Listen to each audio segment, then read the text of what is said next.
Welcome to Hamburgers and Horror, the home of meat, monsters, and manifest destiny gone very, very wrong. I'm Noah Hook, and today we're looking at Ravenous.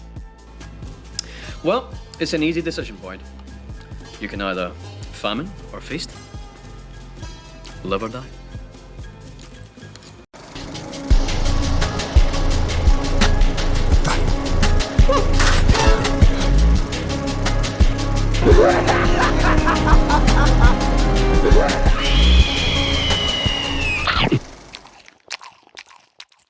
This 1999 horror comedy western takes place in the 1840s, following a soldier named Boyd as he's exiled to a remote outpost in the Sierra Nevada mountains.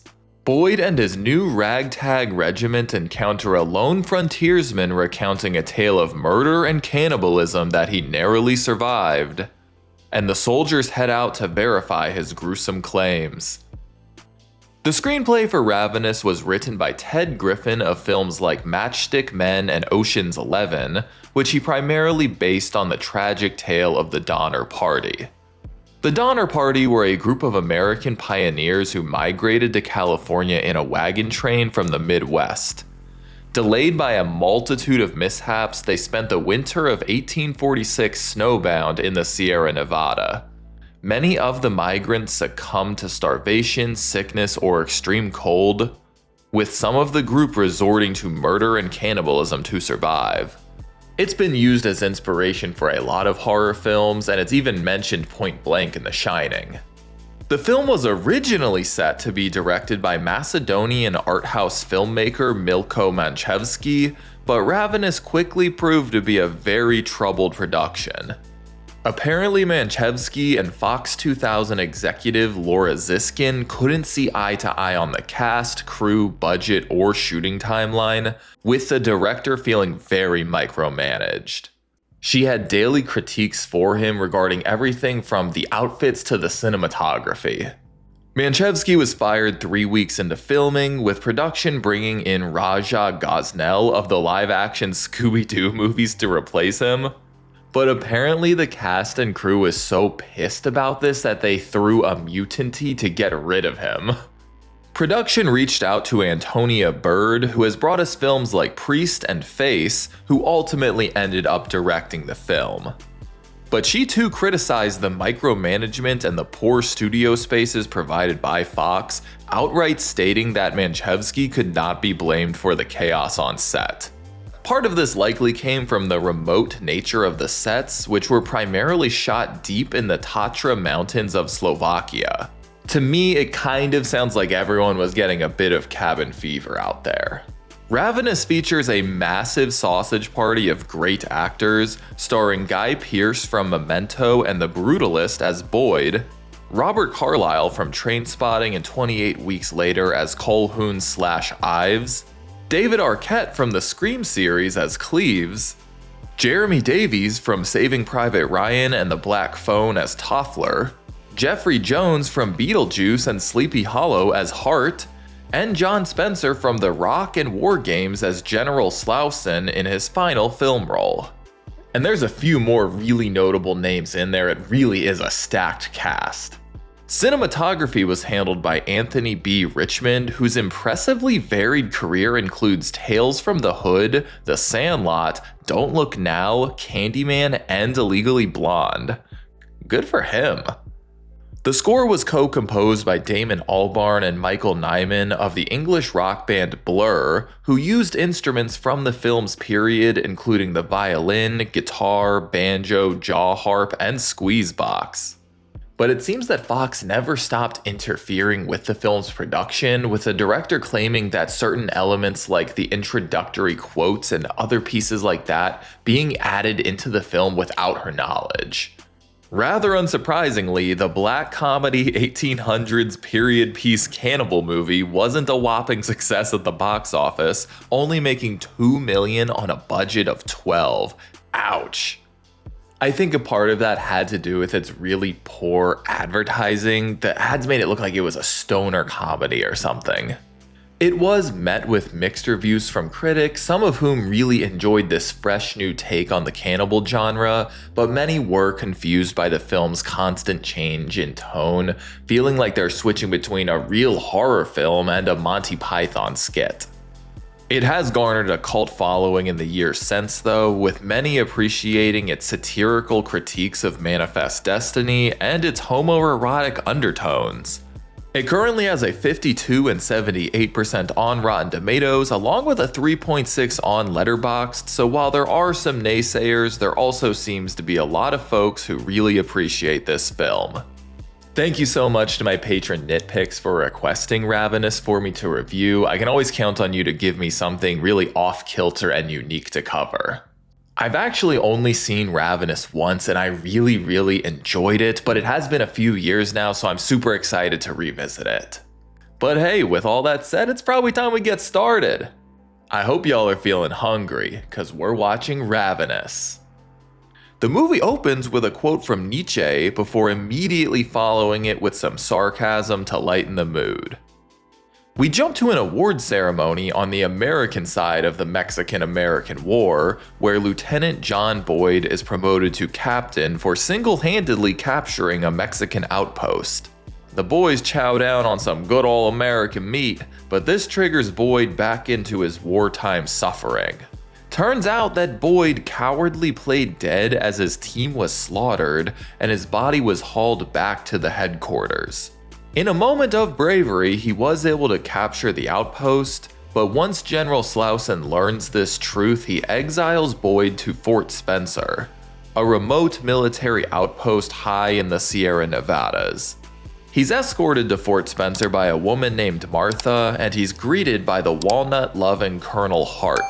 Fort Spencer is a waypoint for travelers heading west, but as the harsh winter approaches, they are left with a skeleton crew that will literally hold down the fort.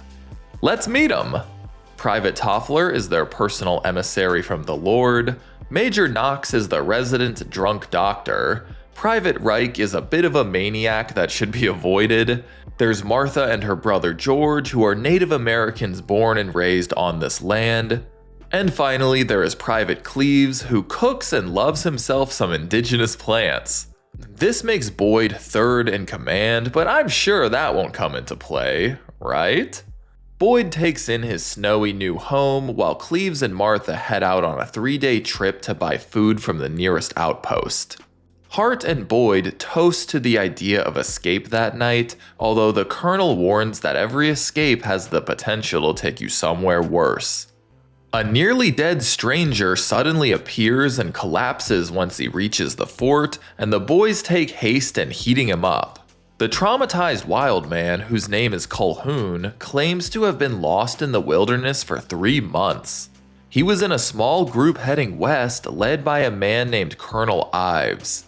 Apparently, Ives' supposed shortcut only got the group lost in the mountains. They took refuge in a cave as the snow covered up the only trails out, eating through all of the oxen, horses, and dogs as time passed. Once one of their party died, they feasted upon his legs and eventually his entire body. But the taste of meat turned them all into savages, with the insatiable Colonel Ives taking the lead in killing another member after member of their party. Eventually, it was just him, Ives, and a woman named Mrs. McCready left, and instead of protecting the woman, he fled to protect his own life. Hart immediately prepares the boys to set out on a search party for Mrs. McCready, but George warns him and Boyd about a potential supernatural threat called a Wendigo. It's an evil spirit that takes over a man who devours flesh of a fellow human being, turning him into an insatiable, starving monster whose strength increases the more he eats. Boyd, Hart, George, Colhoun, Toffler, and Reich head out into the sticks, and for the first couple days, the boys do pretty well. Did you feel it all physically changed? Stronger? I seem to remember something like that. A certain virility. At least until Toffler takes a tumble that leaves him wounded, and that night he wakes to find Colhoun licking up his blood. Uh-oh. He tries to convince the men that it's a simple misunderstanding, but also insists they restrain him for the duration of their travel. I suppose that's better than being shot on sight. The boys arrive at Cannibal Cave only to find it deserted, although there is a lot of blood and bones left behind. Damn, you'd think Leatherface lived down here with all this bone art. Reich finds a captain's uniform and determines that it was actually Colhoun who killed his entire group. But that news comes too late as the cannibal digs up a stored dagger that he uses to stab Hart in the gut with. Then he uses the colonel's body to block George's tomahawk, using a stolen gun to shoot George down.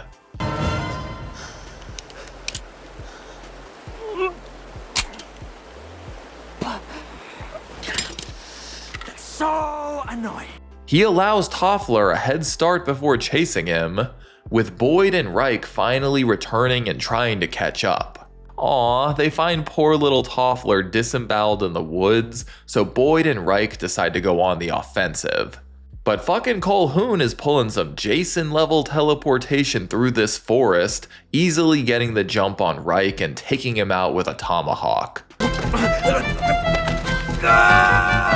Boyd actually manages to shoot him in the shoulder, only for the bastard to hit him with the Michael Myers sit-up.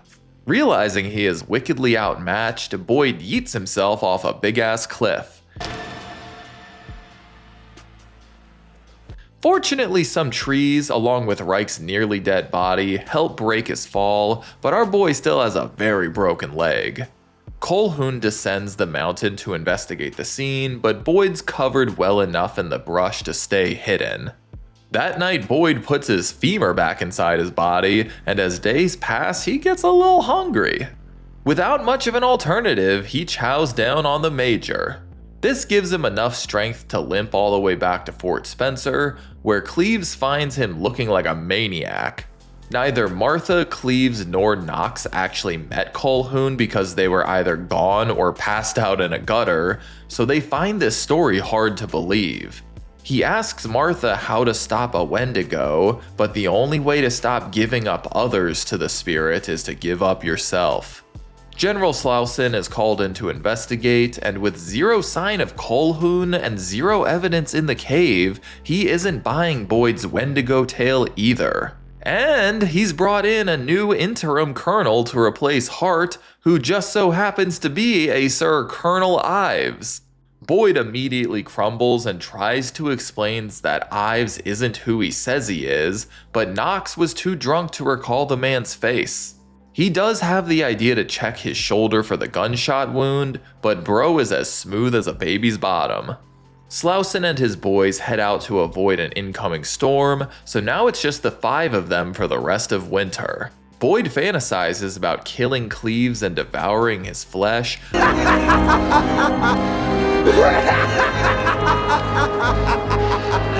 but at least for now he's able to keep his impulses under control. On top of that, Boyd has refused to sleep and is jumpy at the slightest sound.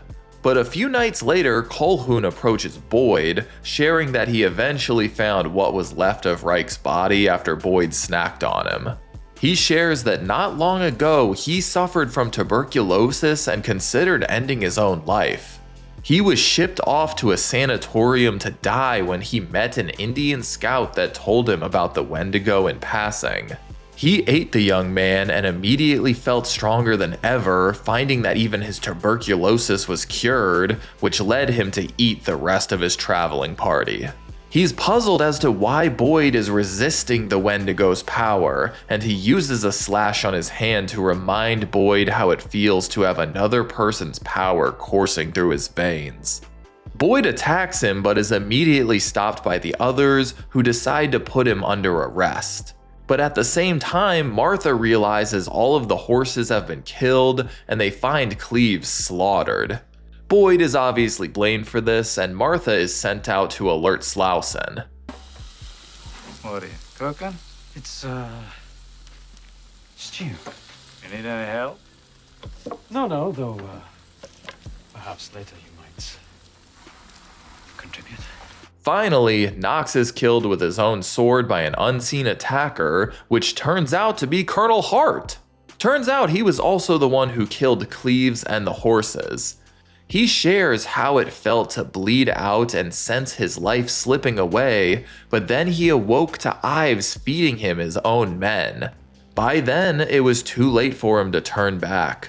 He and Ives would prefer to bring Boyd into the fold than eat him, and the latter shares his ambitions for Fort Spencer. Every spring, more travelers will stop here hoping to claim their own manifest destiny out west, providing them with an endless supply of food. They need him, Slauson, and potentially a few others so their scheme isn't found out, but Ives is confident that America's ambition to grow will cause it to miss an occasional missing person. He knows Boyd hungers for it, but to test whether he can go through with it, Ives stabs him. If he wants to live, all he has to do is try some Knox stew. Ben Franklin once said, "Eat to live. Don't live to eat." He eventually starts chowing down on the man meat, which quickly has Boyd healed and looking much better. That morning, Slauson is on his way to camp, who Ives is also hoping to convert into a cannibal to provide their fort some more protection. It's clear Hart is struggling with this new lifestyle, but he's convinced that his peaceful, truth-seeking life of reading has gotten him nothing but a shitty position at Fort Spencer. Killing is the only thing that could give him power now. Boyd stands firm though, telling Hart one way or another he will kill Ives. Hart gives in and frees him, with the added request that Boyd kill him as well. He acquiesces and slits his throat. Next, he and Ives get into a brief sword fight, but the cannibal vanishes as Boyd has visions of him. Ives does a little ceiling sneak attack that only causes him to get stabbed, but he still has enough strength to give Boyd a few punctures of his own. The two trade serious blows for a good long while, with the fight featuring a pitchfork, a dagger, a log, and a roof. Boyd leads him to a tool shed we visited previously, and the men look like they're about to kiss before he plops both of them down into the biggest bear trap I've ever seen. Ives declares that if Boyd dies first, he's definitely gonna eat him, and he asks the soldier what he'll do if their roles are reversed. Ives ultimately succumbs to his wounds, just as Slauson and Martha make it back to Spencer. She watches as Boyd refuses to eat, allowing himself to die alongside Ives. She makes the wisest move possible by getting the fuck out of there, and the movie ends with General Slauson helping himself to some of that tasty, tasty stew. And that's Ravenous. Oh my god, this movie is such a fucking treat. There is so much to dig into here, both on the surface and in the film's subtext, but even just staying on the surface for now, this is hands down one of the best cannibal movies out there. There are a ton of unique kills and fight scenes, you get way more variety than you might expect, and the whole film is bloody as hell. Colquhoun/Ives is genuinely a terrifying and intriguing villain, and he plays so well against Boyd. But what makes Ravenous so interesting is that it's not just trying to be a really good survival horror, it's also a period piece, a western, a drama, a dark comedy, and even at times kind of a romance. It also has some really rich themes exploring ideas of shame, addiction, and manifest destiny, all while also not beating the audience over the head with it.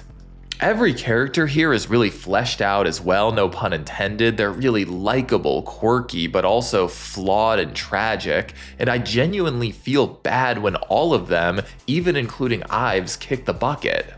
Theoretically, this could be a film that has like a little bit for everybody so everybody can find a reason to enjoy it, but all of these themes and genres come together to create such a unique viewing experience. I actually imagine a decent amount of people probably watch this film and leave deciding that it's probably just not for them.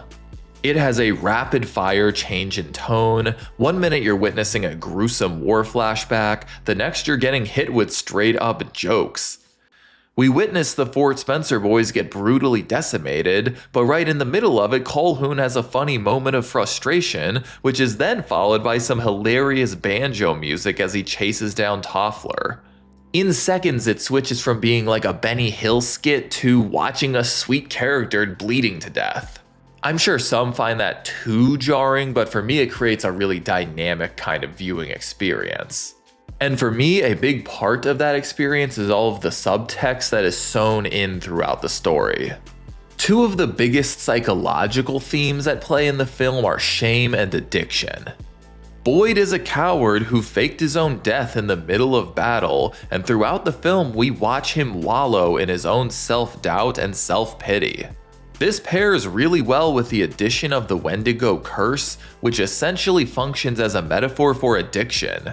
Boyd, as well as Hart and Ives, all crave human flesh to a debilitating degree, being tempted to trade their morals, their community, and any semblance of normal life to feed these short-term urges. Colquhoun's speeches help showcase just how powerful the addictive quality is. It's almost a sexual moment of pure ecstasy for him. It takes everything inside of Boyd to resist, wrapping up his story of cowardice with a real moment of heroism. Perhaps my favorite secondary character in the film is Hart. He's a perfect middle ground between Colquhoun and Boyd. He's ashamed and terrified of this new lifestyle, but he also doesn't have the willpower to fight these urges. He was an unexpectedly kind and complex character, and bringing him back for the last act was a great decision. One of the arguably more subtle and random inclusions in the film is the subtle homoerotic tinge to Boyd and Ives' relationship, as well as the way cannibalism is described by them. The same way human flesh is treated like a drug in the film, it's also treated as this taboo thing that's gonna open your third eye and change you forever. In that way, it's almost like a sexual awakening. Ives constantly uses phrases like to have another man inside you or to feel him coursing through your veins. It's a sentiment shared by lots of hunters who feel deeply connected to the land and the creatures that they're consuming, but the simple tweak of making it a man-on-man kind of relationship makes it so much more interesting. It's an unexpected subversion of our expectations for a male-centered ensemble cast, as well as a military period piece. So all of these elements are essential brushes to paint these characters with, all with the goal of affecting how we view the entire film's primary focus, which is manifest destiny. For those unfamiliar, manifest destiny is a phrase that represents the belief that 19th century American settlers were destined to expand westward across North America. The belief is rooted in American exceptionalism, nationalism, and imperialism, implying that the formation and expansion of the United States is inherently virtuous and moral. It's the belief that we have a better, more moral, more godly way to live life, and that it's our duty to spread that way of life to other people. These beliefs caused the Mexican-American War that Boyd fought in, as we sought more and more land to claim as our own. It's also what led to the displacement and murder of thousands of Native Americans as we pushed them further and further west. Ravenous takes this picture, one of smart, sympathetic, charismatic white men aiming to form a more perfect union that all can thrive in, and shows a more grim perspective. America was built on violence, first and foremost on those who rebelled or sought something different, but that violence often spilled over into our supposed allies, really anyone who threatened our own version of the American dream. Ravenous showcases American individualism at its most self-preserving and selfish. Manifest destiny not only applies to land, but to any body you could consume to better yourself and gain more power. Like billionaires today hoarding more and more wealth, power becomes a drug you can't pry yourself away from. You need more and more, you can never give back any of what you've taken. The true American dream is to cannibalize all around you, to stand inside your own tiny fort, waiting for someone innocent to wander into your neck of the woods. Whether it's a Wendigo or man's own violent ambition, Ravenous asks us, what is it deep inside us that allows us to hurt each other again and again and again? I also want to note that I am almost never a fan of Wendigo films, but Ravenous is a pretty rare exception. I think the actual mythology around the Wendigo is fascinating and terrifying, and I can see why so many writers would be compelled to make stories about it. But a lot of horror screenplays involving them lack the knowledge or respect to handle them properly, often diluting them down into some evil deer monster that often involves a really stereotypical Native American's assistance to help get rid of. There's typically a lot of exoticism at play as well in these films, with the white people being presented as these reasonable good guys while the Native Americans worship chaos and uncontrollable magic. Just a lot of not great things that stemmed from lots of racism that made its way into westerns that have made its way into a lot of other films that came after. So it's a messy, messy history. Ravenous is refreshing in that it doesn't treat Martha and George like these crazy spiritual characters that just know all things somehow. They're treated like very normal people within this environment. It's also refreshing that the Wendigo isn't some tool of revenge set upon the white guys. It's actually more like a demon attracted to their greed and lust for survival. All in all, Ravenous is a surprisingly funny, gory, artistic, and politically charged film. It challenges American audiences by presenting our history as the terrifying, brutal thing it often was, while also sprinkling in a little bit of gay shit that so many Americans find more horrifying than murder or cannibalism. It plays with a lot of genre tropes and expectations while also nailing an effective sense of dread and building up a lot of tension. Its mountainous woodland setting provides a great sense of claustrophobia, as though there is nowhere to run or hide. It's definitely one of my favorite horror movies of the 90s, as well as one of my favorite cannibal films. If you haven't seen it before, I absolutely recommend you check it out. I think it's a royally underknown and underwatched film, so if even a few of you add it to your watch list, I'd be very, very happy. Well, that's about it. Thank you again to my patron Nitpicks for requesting Ravenous for me to review. This was genuinely so much fun to revisit. But what did y'all think of Ravenous? Did the horror and humor together work for you or not? Let me know down in the comments. And be sure to call your cousins in 2 weeks, because we're going to be watching Texas Chainsaw 3D. Yay. Thank you all so much for joining me, and an extra thank you to my patrons. As always, I'm Noah Hook, and thanks for watching Hamburgers and Horror. Stay safe out there. Thanks for watching my review of Ravenous. If you enjoyed this video, be sure to like and subscribe so you can keep up with all my horror reviews. And if you'd like to support the channel further, you should check out my Patreon account. You'll be able to vote for future movies and franchises I cover on the channel. Thanks y'all.